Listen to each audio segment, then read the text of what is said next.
Okay, तो आज का टॉपिक रहेगा हमारा bio Savart law. Bio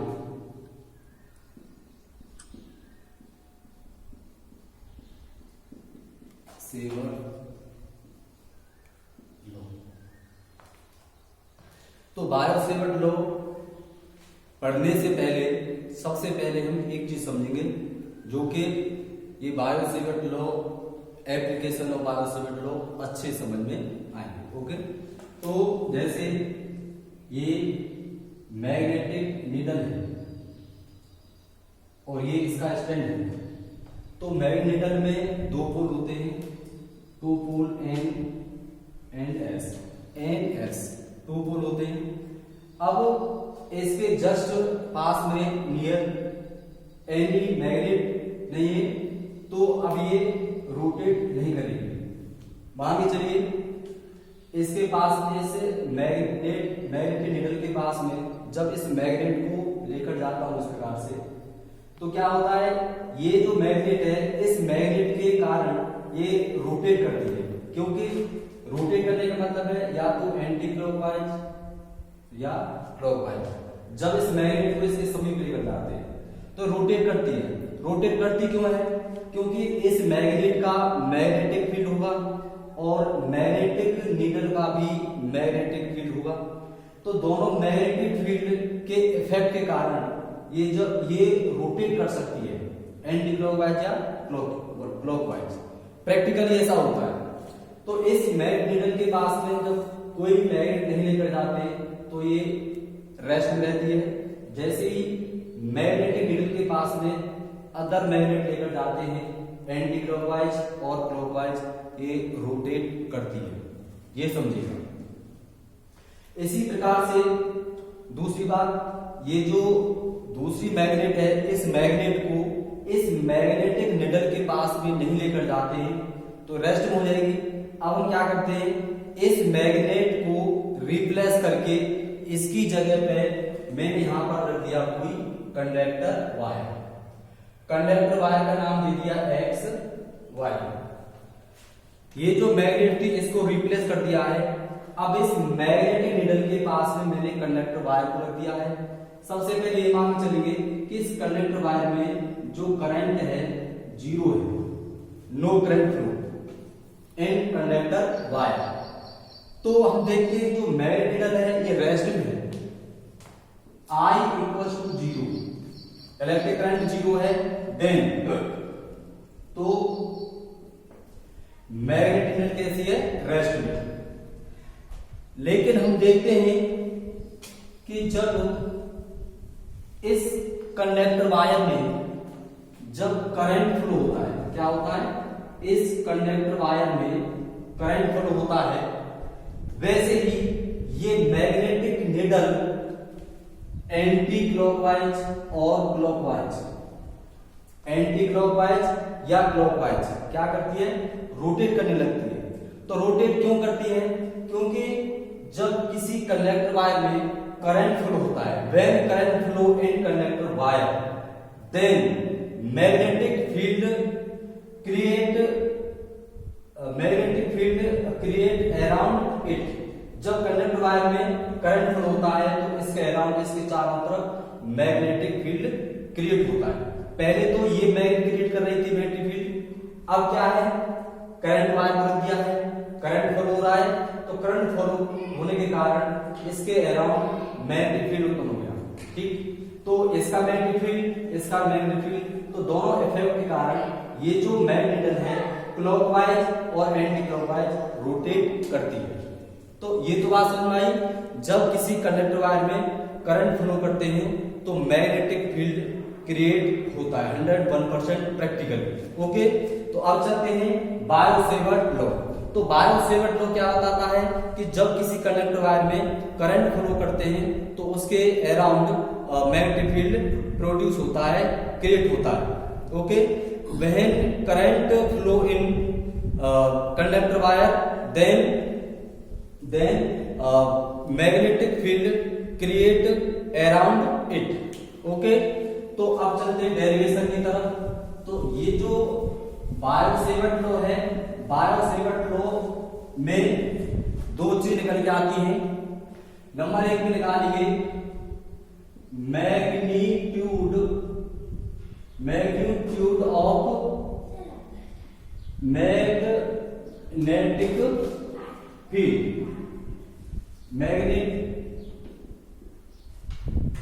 magnetic field, और मैग्नेटिक फील्ड को B से रिप्रेजेंट करते हैं।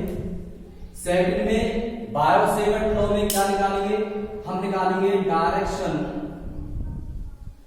Direction of magnetic field. Okay, तो सबसे पहले हेडिंग रहेगी हमारी magnitude of magnetic field in Biot-Savart law. ठीक, तो इसमें क्या होता है,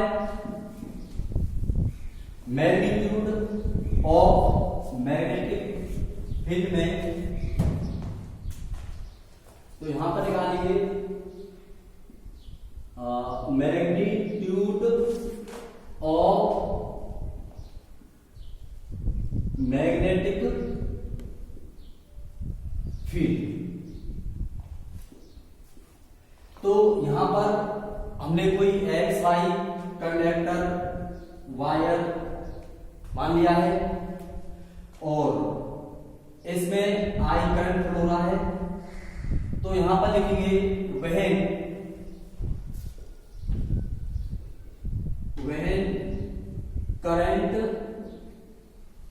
when current flow in conductor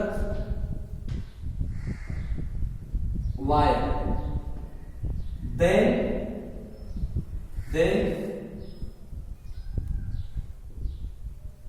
magnetic field produced around it। It means जब किसी कंडक्टर वायर एक्स वाई में करंट फ्लो होता है तो इसके चारों अराउंड मैग्नेटिक फील्ड प्रोड्यूस होता है।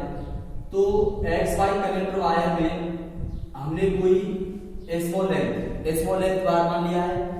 स्मॉल लेंथ को डीएल से रिप्रेजेंट करते हैं, स्मॉल लेंथ डीएल से।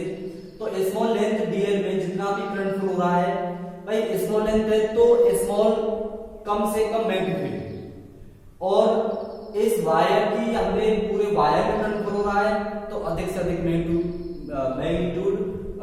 मैग्नेटिक फील्ड क्रिएट होगा। ठीक, तो यहां पर मैंने स्मॉल लेंथ मान लिया r डिस्टेंस पर एनी पॉइंट P। तो जब इस कंडक्टर वायर में करंट के कारण जब मैग्नेटिक फील्ड प्रोड्यूस होता है, तो बताइए कि P पॉइंट पर कितना मैग्नेटिक फील्ड क्रिएट हो रहा है। तो ये है स्मॉल लेंथ और ये है r डिस्टेंस, और बीच में एंगल कितना है, थीटा। तो इसमें क्या है, जो यहाँ पर मैग्नेटिक फील्ड क्रिएट हो रहा है, तो मैग्नेटिक फील्ड देखिए स्मॉल लेंथ है तो स्मॉल मैग्नेटिक फील्ड dB। वैसे मैग्नेटिक फील्ड को हम B से शो करते हैं, स्मॉल लेंथ ली है तो उसके लिए dB मतलब स्मॉल मैग्नीट्यूड मतलब मैग्नेटिक फील्ड। ओके, तो magnetic field is proportional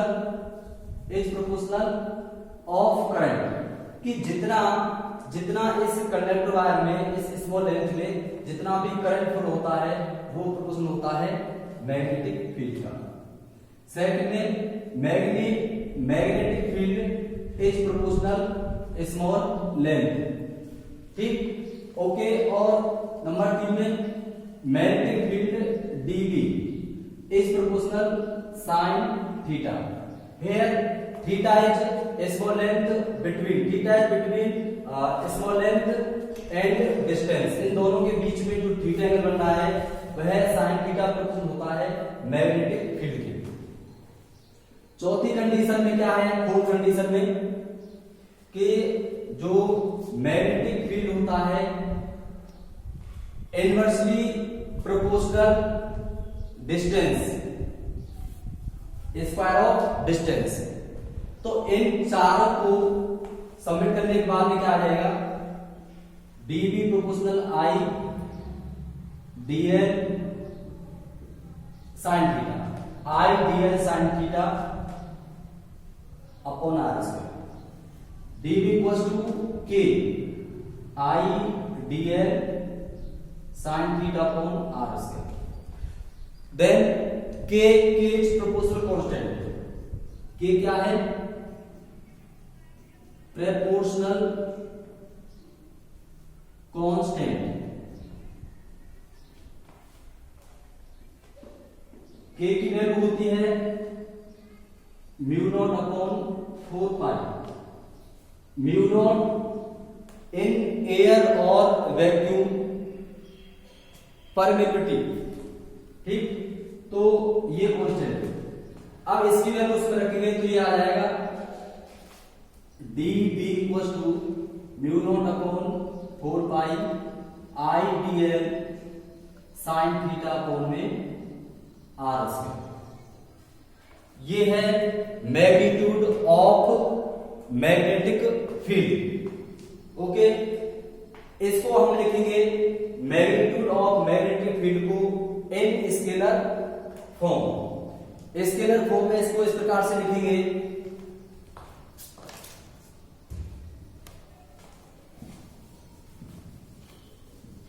dv equals to, ये हो जाएगा dv इक्वल्स टू, इसको लिखेंगे हम in scalar form. We have dv equals to mu not upon 4 pi I dl sin theta by r square in scalar form. इसी को हम लिखेंगे वेक्टर फॉर्म में, in vector form of magnitude of magnetic field. तो in vector form, तो ये हो जाएगा dv vector equals to mu not upon 4 pi I। इसको लिखेंगे हम dl vector cross r vector upon हो जाएगा r वेक्टर मॉड q। ये हो गया इन vector form. Okay, here dv vector magnitude of magnetic field of small length if total conductor wire four total conductor wire के लिए हमें find out करना है मैग्नेटिक फील्ड। हम क्या करेंगे, उसका करेंगे इंटीग्रेशन। जैसे dv, तो इन स्केलर फॉर्म में क्या हो जाएगा dv integration mu not upon 4 pi into में I dl sin theta upon r square. dv का हो जाएगा b और mu not upon 4 pi I sin theta upon r square dl। भाई ये जैसे कंडक्टर वायर है dl, इसका भी dl टोटल लेंथ के लिए क्या हो जाएगा, dl का हो जाएगा l is length conductor wire. तो कहने का मतलब है स्मॉल लेंथ के लिए जो मैग्नेटिक फील्ड dv आता है, टोटल वायर के लिए करेंगे हम integration in scalar form, similarly in vector form. तो टोटल कंडक्टर वायर के लिए निकल जाएगा। तो अभी तक हमने क्या सीखा है, बायो-सेवर्ट लॉ में मैग्नीट्यूड होता है मैग्नेटिक फील्ड का इन स्केलर फॉर्म में dv equals to mu not upon 4 pi I dl sin theta upon r square. In vector form में स्मॉल लेंथ के लिए magnetic field d mu not upon 4 pi I dl vector cross r vector upon में r vector mod 3। तो ये होगा इन vector form. अब ये जो एजेंट है तो magnitude magnetic field dependent on agent follow. Current current I current, जैसे ये कोई कंडक्टर वायर है, इसको थोड़ा सा और समझिएगा क्योंकि इसके एप्लीकेशन है एकदम से मक्खन हो जाएंगे भाई। जैसे जैसे हम करंट को इंक्रीज करते जाते हैं, जैसे जैसे इस कंडक्टर वायर में जो करंट है इसको इंक्रीज करते जाते हैं, वैसे वैसे ही जो मैग्नेटिक फील्ड है ये भी क्या होता जाएगा, इंक्रीज होता जाएगा। जब मैग्नेटिक फील्ड इंक्रीज होता जाएगा वैसे वैसे जो मैग्नेटिक नीडल रखी है वो अधिक से अधिक रोटेट करने लगेगी। इसको कम करते तो ये डिक्रीज हो जाएगा, तो ये भी डिक्रीज हो जाएगा। तो ये डीबी प्रोफिट होता है आई। जिस प्रकार से स्मॉल लेंथ को हम इंक्रीज करते जाते हैं तो मैग्नेटिक फील्ड भी इंक्रीज होता जाता है। साइन थीटा की वैल्यू को हम इंक्रीज करते जाते हैं तो डीबी का मान भी बढ़ता जाता है। थीटा क्या है, theta r distance and small length के बीच में जो एंगल बनता है वो है। अच्छा, ये जो आर क्या है, ये एट पॉइंट पी डिस्टेंस है, तो ये डायरेक्टली ऐसे कह सकते हैं इनवर्सली प्रोपोर्शनल जो डीबी है मैग्नेटिक फील्ड 1/r से। इन चारों इक्वेशन को मिलाकर ये बना है दोस्तों b इक्वल टू इसका बना है db equal to μ0/4 pi ideal sin theta upon r square in scalar form में, n वेक्टर फॉर्म में ये बना है। ठीक है, तो अब मैं इसको आगे बढ़ाता हूं। अब हमें निकालना है इसका डायरेक्शन। नंबर 2 में क्या निकालना है, डायरेक्शन ऑफ मैग्नेटिक फील्ड। भाई जैसे मैंने अभी बताया आपको कि जब किसी कंडक्टर वायर में करंट फ्लो करते हैं तो मैग्नेटिक फील्ड क्रिएट होता है। जैसे इस प्रकार से ये r पॉइंट है, थीटा है, r डिस्टेंस है, यहां पर क्या है p पॉइंट, तो p पॉइंट पर dv क्रिएट हो गया है। तो dv क्रिएट कितना हुआ है, μ0/4 पाई I dl sin theta upon r square. तो ये जो dv है, dv तो dv की डायरेक्शन बताइए, मैग्नेटिक फील्ड की डायरेक्शन बताइए कि किस तरफ है। तो दोस्तों हमने पढ़ रखा है राइट हैंड पाम रूल। इसमें क्या करेंगे, वैसे ये हमारा थंब है, थंब, और ये हमारी फिंगर्स। तो ये जो थंब है, थंब क्या बताता है, डायरेक्शन ऑफ करंट।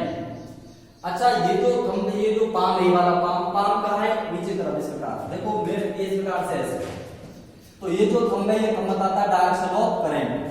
अब ये जो पाम है, ये पाम कहां है, अंदर की तरफ है, इनसाइड, व्हाइट बोर्ड के इनसाइड।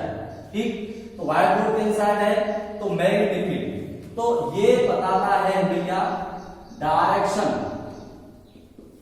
Of magnetic field. ठीक, अब जैसे मेरा राइट हैंड पाम रूल इस प्रकार से ऐसे, तो ये जो मेरा थंब ये बताता है डायरेक्शन ऑफ करंट, और ये जो मेरा पाम है अंदर की तरफ इनसाइड है, तो ये क्या बताता है, डायरेक्शन ऑफ मैग्नेटिक फील्ड। तो मैग्नेटिक फील्ड है बी, इसकी डायरेक्शन कहां है, इनसाइड, अंदर की तरफ। तो अंदर की तरफ के लिए, इनसाइड के लिए, फॉर इनसाइड, इसका साइन होता है क्रॉस में। ठीक, क्रॉस में। तो इसी प्रकार से ये जो कंडक्टर वायर है, इसमें करंट ऊपर की तरफ हमने लगा दिया। अब ये पी पॉइंट कहां है, पी पॉइंट यहां पर है, तो पी पॉइंट पे हम कहां है, इनसाइड। तो इनसाइड का मतलब यहां पर जो डीबी वेक्टर है, जो मैग्नेटिक फील्ड है, इसकी डायरेक्शन इनसाइड है, व्हाइट बोर्ड के अंदर है, परपेंडिकुलर इनसाइड। ओके, तो अब चलते हैं हम इसके एप्लीकेशन की तरफ। उम्मीद करता हूं बायो सेवर्ट लॉ एकदम से मक्कन हो गया होगा। मैंने इसमें 2 चीज बताई थी, केवल फिर दोबारा से रिपीट करो, अगेन रिपीट। जब किसी कंडक्टर वायर में करंट फ्लो करते हैं तो उसके अराउंड मैग्नेटिक फील्ड क्रिएट होता है। तो magnitude of magnetic field Biot Savart law से हमने निकाला है dv equal to μ0/4 pi ideal sin theta upon r square. फिर इसके बाद में सेकंड पॉइंट हमने निकाला डायरेक्शन ऑफ मैग्नेटिक फील्ड, किससे निकाला है, राइट हैंड पाम रूल से। तो राइट हैंड पाम रूल में जो थंब होता है, बताता है, शो करता है डायरेक्शन ऑफ करंट।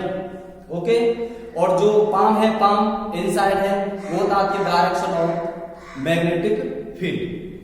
ओके, अब इसी में थोड़ा सा ये इस प्रकार से करंट फ्लो ऐसे हो रहा है।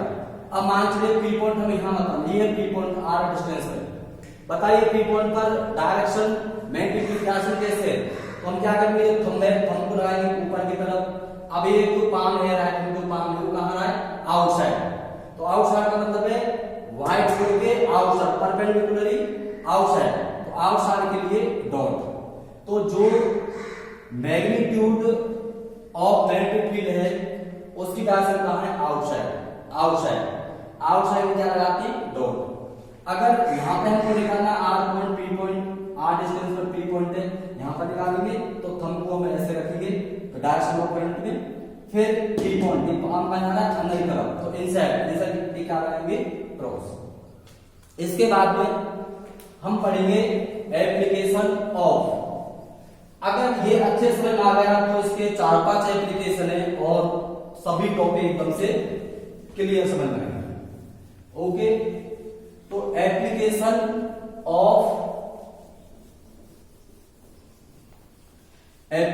Of Biot-Savart law. सर कोई कपड़ा हो तो कपड़ा ले जाइए क्योंकि ये साफ नहीं हो रहा है। तो नेक्स्ट हेडिंग है application of Biot Savart law. तो इसमें फर्स्ट एप्लीकेशन है, इसका नाम है magnitude, magnetic field,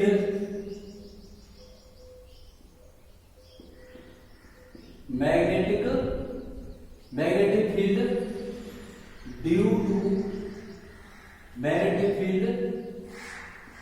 due to finite current carrying wire. ये इसका फर्स्ट एप्लीकेशन है। प्लीज साइड लेट क्लियर, तो please side, sorry,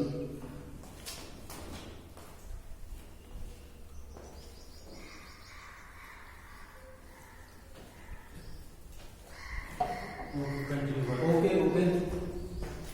magnetic field due to finite current carrying wire. Okay, तो हम क्या करेंगे, जैसे ये हमारा कंडक्टर वायर है, इसमें करंट फ्लो हो रहा है, तो करंट फ्लो होगा तो क्या होगा, इसके अराउंड मैग्नेटिक